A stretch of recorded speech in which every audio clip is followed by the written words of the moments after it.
you notice that, like, for example, Solomon, and that had all the wisdom, and then the most wise of all, and then you have Samson, the most strong of all, fall into the same sin of lust. It's It's very Eve. exactly, and that's why I wanted to go. It's like, mm, and this is the responsibility I see that God tells us here. Is like, you can be Samson in the world, and you can be tempted, but during your moments of temptation, do you want to choose to look at the cross and be with Jesus, or do you want to go back to being Adam? And I Mhm. think that's the choice that Samson is showing us in the Bible, and see, and it's almost like an example of like, where you're depositing your trust. Yeah. You can, do you want to put your deposit, you want to deposit your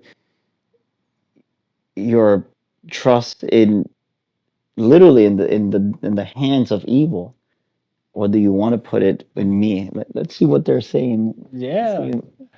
I love what you guys are saying. So, in your opinion, how do the people we form close relationships with influence our walk with God? I Mm. do think that the influence that people have with us is, they can lead with good and bad examples. Mhm. Now, we choose how do we want to use that information for us. Like, for example, you can have a father that can be a drunk and drinks every day, and you can dislike that behavior. Now, being exposed to that can traumatize you. But at the end of the day, you make the ultimate choice to say, like, do you want to be equal to your father, or that had a bad habit of drinking, or do you want to do something better than that in your life? Yeah. And it's a choice at some point in your life, where you have to also understand that God works in that way too. He's going to show you the bad example so you don't fall into the trap, because you're viewing it. And I think that's called wisdom, when you see what others do but you don't do, because you see the bad example already, so you choose to go in the other way. So Even the I, most wisest fell. exactly, even the most wisest, but God always gives you a choice, and Mhm. he's going to put different, not only examples but also tribulations, for you to understand, like, okay, you didn't learn through the example, so you're gonna go through the hard rock now, and then you're gonna see what that feels and look like. Now you're gonna get the practice, because I show you the theory, and Mhm. you didn't understand the theory, you didn't choose wisely to the theory, so I'm not gonna make you walk through the journey of that practice. But I do think that it's our job to dissect the information and try to do the best that we can to avoid uh, deviating ourselves. And even if we deviate ourselves, and when we are in those moments of tribulation, it's like, which side are you choosing? Are you choosing to go to Delilah and deposit your trust in Delilah? Are you choosing Christ? Are you choosing God, where you know that you're going to face tribulation, but you're going to learn, and at the end of the day, you're going to be the ultimate winner, because at that point, when you have God by your side, think about it, not only that you journey with God, that you got his unconditional love and mercy and grace, but also you had the best teacher with you that never abandoned you. Delilah, on the other hand, we already know what she does. She's gonna sell you out. Yeah, yeah, she's gonna she's gonna make sure you get taken down and taken into custody, all that. She's gonna make sure all Yeah. that goes through. But And it's sad that, we are all capable of betrayal. mhm. All of us, every single one of us. Even if we have our strong in convictions, ethics, morals, if we don't have God in our heart, our convictions are gonna fall into our human nature Yeah, at some point. trust also falls into faith, right? Because like betrayal is open to anybody you expose your vulnerabilities to, right? And betrayal is open to that. We do that willingly. Sometimes we show our own vulnerabilities willingly. And sometimes we try to hide our own vulnerabilities, but just by presence and just being there all the time, you're like it just naturally gets spotted, Mm. right? So like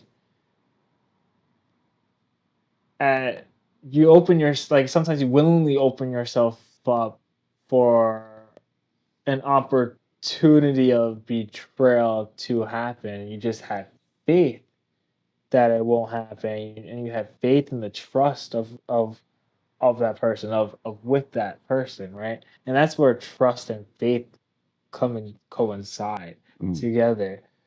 Like for example, with the influence that was asked, uh for people who I don't think are going through a hard time, or for people that I don't think are going through their own trials, really, if they're having an easy life, it makes me question, Mm. like, are they really walking with God? Because God doesn't call us to an easy life. He doesn't call us to comforts. Well, he tells us carry your cross, Yeah, he right? tells us exactly carry our cross. And our crosses aren't light; they're heavy. You think Delilah was Samson's cross? I think Delilah, yeah, she was. Yeah, she probably was Samson's cross. Those are Delilah's probably like all those moments of preparation with his wife beforehand, and then with the marriage that was happening, like all those moments of preparation for his trial that was going to go down Mm. with Delilah, like things that he could have done beforehand that could have saved those moments. He didn't do with Delilah to save himself. Like he should have recognized those signs. Should have went through all Well, those but things. that's interesting because when we choose a partner, do we ask do we who do we ask for guidance when we choose a partner? And guys, you can ask us questions. What are your thoughts about, like when we choose our partner? Like for example, Samson uh, asking, well, Samson choosing Delilah as a partner and not really, I would say, investigating who she was, or even consulting with others about who, if she could be somebody that could be reliable, or even more important, praying to the Lord to seek that advice or that guidance from God, if that was the right call as a partner. Because I do think when we select a partner, we select our partners based on our belief system, morality, also, our sight, if we like Attractiveness. attractionness, Yeah. and something that Samson did most of the time. So maybe this is also a story about like God teaching us, like, what are you, when you're looking for partner, are you where are you seeking your knowledge in finding your partner? Yeah. Yeah. And especially as a man as well, right? Like you have to look for a great partner as a man and as a woman, right? But I want to talk about like the man side because I don't know too much of the woman's side, right? So even in custodies and courts now, like There's a lot most of of the time, entitlements. That's the issue. Like yeah, Delilah shows us that she felt entitled to for Samson to reveal his secrets. yeah, right. That is like a lot of entitlement for that. Like the Sansa should have held strong Yeah, to Samson had no that, obligation to tell her. If you really think about it, but he was trying to do it out of love, exactly, an right? act of love, but that's the point. Well, she was selling him out anyway. But Mhm. where do you draw the line where it says like, hey, something, we're together, but that's something I can't reveal to you, and Right. leave it as it is. That has to go from like within action, within choosing a partner. You have to go. There has to be like multiple. It's based on like compatibility. It's based on growth together, right? But It's also based on setting up healthy boundaries. yeah, And I don't think that's what Samson didn't understand is like for example, God teaches us on the Bible how you can have healthy boundaries for yourself so you can come to God and wrestle ideas with God and start learning how to have more faith and walk with Jesus, right? But you can see on Samson's side, he had very little healthy boundaries for his relationship with himself and to God. And for that, he was very vulnerable to his partner. Yeah, and he didn't create his own boundaries either. It was like the boundaries were given to him as just a little kid. That's a good point. Mhm. You hit it on the notch because it's true. He had to be obedient to a set of rules that he didn't fulfill. So how could he fulfill good boundaries for himself to protect himself against evil when he Yeah. disobeyed God's rules? Mm. That's a good point. Right, right. How can he? Yeah, how could you know It's a unsteady foundation, right? He had to redeem himself, right? As like confession, right? That's one of the ways. And like all has been opening up my eyes to like how confession is the redemption for the foundation to not be like unsteady anymore, right? hmm, That's one of the big things. that's a good point, man. But that's also why I love Samson a lot too, because like to go to confession, you know, you're already going like not 100% perfect, right? Again, God doesn't choose his people to be perfect. Even till the end, he was still with Samson. Even till the end, Yeah, he was I still love bro, the ending gives me teary eye. Let's read what somebody asked us a yeah. question, I think. Loving this, guys. Do you think Samson was more attracted to Delilah or to the idea of being loved? Maybe he forgot his identity was rooted in God's love.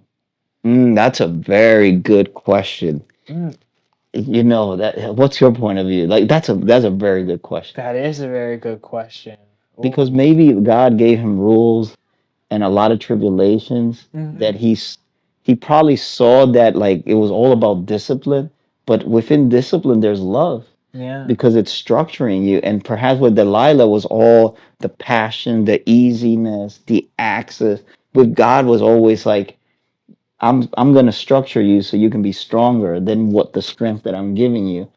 Yeah. Yeah. That's very true. Yeah, definitely. Because mm, I think I was more attached. How can I think Delilah's love was easy. I think Delilah's love was easy for her. Yeah, prostitute, you pay, Yeah. right? Like, So she know how to convince you too, right? yeah, right. That's the thing. Like, paying for a virgin, like, why couldn't he just accept God's love? Yeah. Yeah, but that's the thing. Like for example, if we want to walk well with God, we need to be obedient. And you can see that Samson had a lot of issue with being disobedient with God. And that's the cost of love. Like it's a sacrifice. And perhaps that's where and I love the question because maybe Samson when he was with God, it was all about sacrificing and working hard But and obedience, it's kind of hard too within the obedience part because it's like he was obedient to Delilah, right? Like in an act of love, that was an obedience that's a good to point. Delilah. He did it for Delilah, but he didn't do it for God. Like God's way was, I think God's way was like in the trenches, in the warfare. Like if he wasn't, I don't. It wasn't other way. Yeah, that's true. Because when he ate the carcass, ate the honey, fermented honey, and tested that carcass, like that is disobedience. Well, he also married the Philistine woman that his tribe was telling him not to do. And then that was God's That's anointed. exactly. I'm trying to coexist. Yeah, I'm trying to coexist.